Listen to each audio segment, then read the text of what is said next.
where an electrical fire at the airport just shuts down the entire airport. And basically, because it's a major hub for the Eastern Seaboard, it's like a week before Christmas and people are just stranded in Atlanta. Right? Imagine instead of like sleeping at your terminal, you just got into your app and now all of a sudden found an alternative to get you home. Right? Like very quickly, like hopped in an Uber and drove 30 minutes outside of Atlanta to an airport where you finished your trip. Right? So these aren't even in competition per se with one another. They're also complements, right? Like we mentioned before, for people who are flying, let's say from, driving from Logan, Utah to Salt Lake City and then flying from Salt Lake City to DCA, if we could, shorten that drive by, an hour and 15 minutes by flight. Also on instances where, there are, mistakes or mishaps in the airlines and now all of a sudden you need an alternative, right? These are ways to improve choice and increase quality for consumers. I think in a way that, getting stuck in a middle seat for 4.5 hours just isn't cutting it. Now, granted, you're not going to have a flight sharing arrangement that takes you 4.5 hours or 5 hours. You're not going to do the DC to Salt Lake, right? But for these shorter flights, you can imagine, just increasing people's choices if you could unlock all the regional airports even around the DC area. And now all of a sudden you're, maybe even flying out of BWI or somewhere and flying into there, but having an opportunity to fly into Leesburg, for example, right? Just increasing the choice by one, or two or three for even a place like DC, I think could have, improve dramatically the customer experience for aviation in and out of the DC area. Fair. Matt, do you have anything to Yeah, well, I think we see a lot of pushback from the business aviation community who see flight now and flight sharing as a threat to business flying. But I think, Chris, you really hit the nail on the head there, is that we don't see it as that. This isn't a alternative to commercial flying. It's very different. The pilot, they might say, oh, you know what, I wasn't that well rested, I'm not gonna fly today. And that's okay. But what we're trying to provide is an alternative. This is not something that's going to replace those cross-country flights, but it could get you from a regional hub to another regional hub. And that's something that the airlines are not good at today. So it's about consumer choice and having an alternative to get you to where you'd like to go. That's really what we're trying to achieve here. So, speaking of various interests, I assume that the Flight Now sagas didn't end at the Supreme Court denial of certiorari. It appears that Senator Mike Lee has actually been quite interested in trying to find a legislative solution to the regulatory quagmire that appears to be where this kind of ended. Are there ongoing efforts for this? How has this kind of played out in the legislative branch? And as a corollary question, which I think you touched on a little bit, is there a real regulatory capture perspective here? Is there a fear that innovation is actually going to be stymied by the power of extant interests that are entrenched? Yes, certainly. So after, or in the process of getting the appeal through the court system, when we started realizing that wasn't going too well for us, we started looking at legislative options.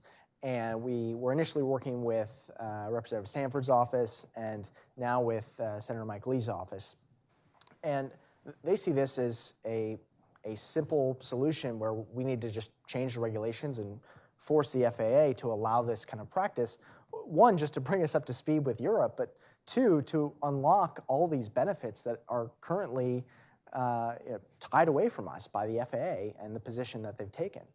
So we started going about this process. We had an amendment written to throw onto the FAA reauthorization bill, and we got an enormous amount of pushback from various interests.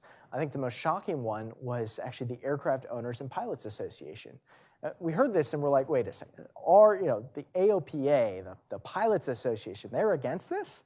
So we emailed them and set up a meeting with their head of policy. And we get on the call, and they had invited the National Business Aviation Association on the call, and the Airline Association. So we're like, oh, okay, this is why you're against it. You know, it was just very shocking to see that lobbyist interests are stopping this innovation. And the Senator Mike Lee's office, he told us that this is the reason why this is not moving forward. They are the ones blocking this from actually passing. So that's really the big holdup now. Yikes. Yeah, and I think just the sort of the legal landscape where we are right now. So I think one thing that we haven't mentioned yet, I mentioned this before with the FAA being a safety administration. They were given the statutory charge by Congress to regulate for safety, and they've done that very, very well, right? It also should be noted that the term common carrier that we've been talking about, and which is really the primary vehicle by which the FAA shut down flight sharing, was classifying all the pilots as common carriers. It was something that Congress never defined in the Act, right? In the Federal Aviation Act, there are all of these aircraft-related terms that are defined, and even the term common carrier is used in some of the other definitions in the Federal Aviation Act. But Congress never defined the term. Congress never said who was and who is not a common carrier. And so this left it to the FAA. So the 1986 advisory circular that I mentioned before that laid out the 4-part test, the transporting persons from place to place, holding out the transport persons from place to place for compensation, that's the FAA's definition of who is a common carrier. Congress has just left it to the FAA, and now they've taken that advisory circular and they've interpreted it and reinterpreted it through these ad hoc legal opinions that they send to folks like Matt when they build a platform and say, actually, you are a common carrier. And so the step that Mike Lee's office was trying to take was to define the term in law.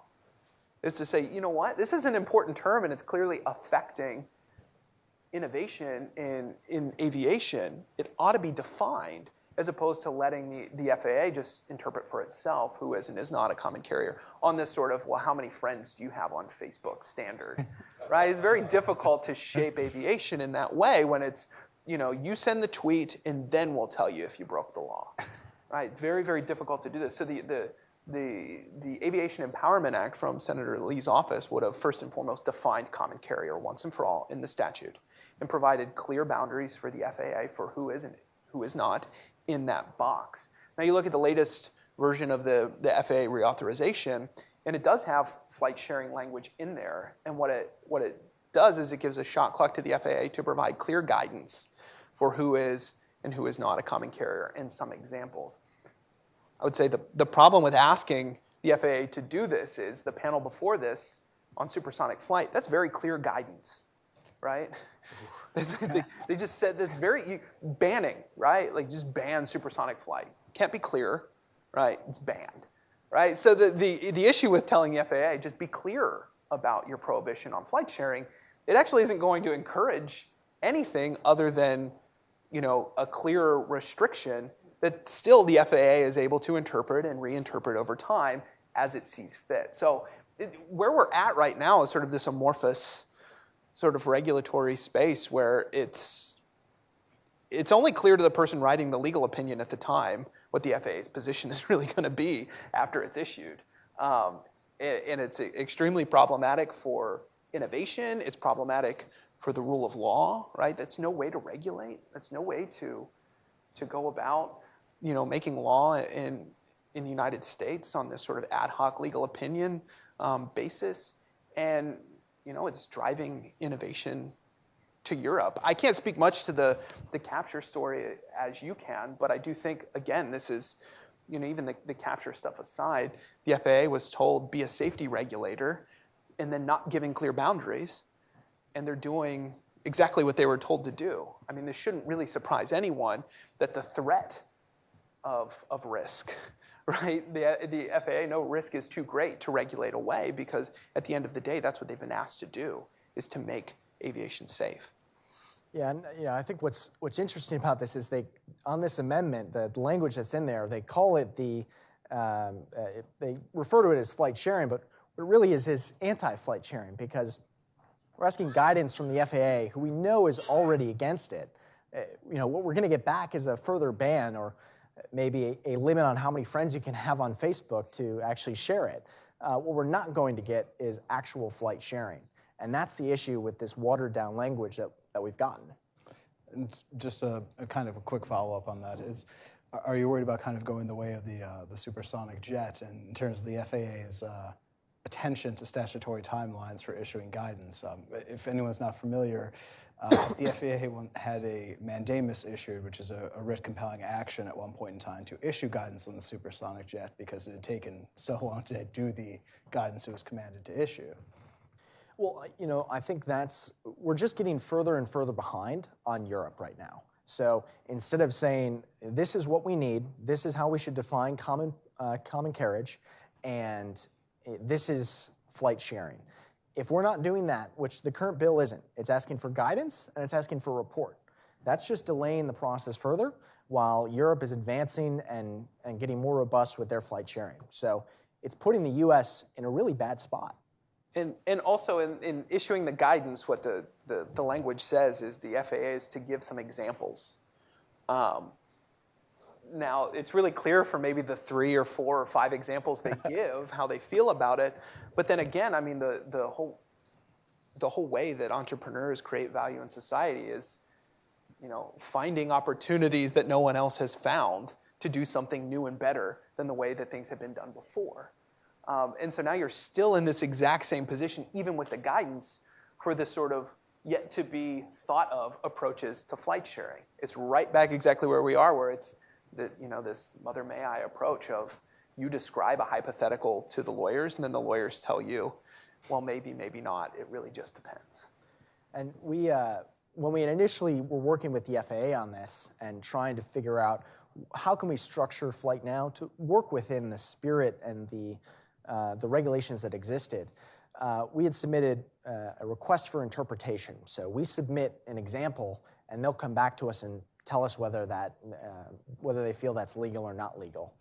And when we sat down with the FAA to once they had made it clear that they did not like the model that we had chosen, we said, all right, well, can we have a conversation about a different model that would allow flight sharing and work with a way that the FAA would feel safe, a way that we can share data and make aviation better. And they recommended that we submit another example and wait 6 months for a response. And if they don't like that one, then we can do it again. So it was just not, they weren't willing to work with us. They weren't willing to help innovation. All right. Well, with that, we will turn to the audience Q&A portion of the moderated discussion. If everyone could please wait to be called on, wait for the microphone to be brought to you so that everyone who's watching online and in the room can hear, and announce your name and affiliation, I would be very appreciative. Sorry. Gabe Goldberg, freelance writer. In struggling to understand what the FAA had in mind besides lobbying and regulatory capture that led them to not like Flight Now, I wondered if TSA and external influences from the FAA contributed to the FAA's hostility to what you were doing. And the other question is sort of a thought experiment. Suppose instead of doing this online, you had done it by telephone, where pilots could call a number and register flights and passengers could call a number and request flights as sort of a Luddite approach to what you were trying to do. Can you hypothesize how the FAA would have thought about that?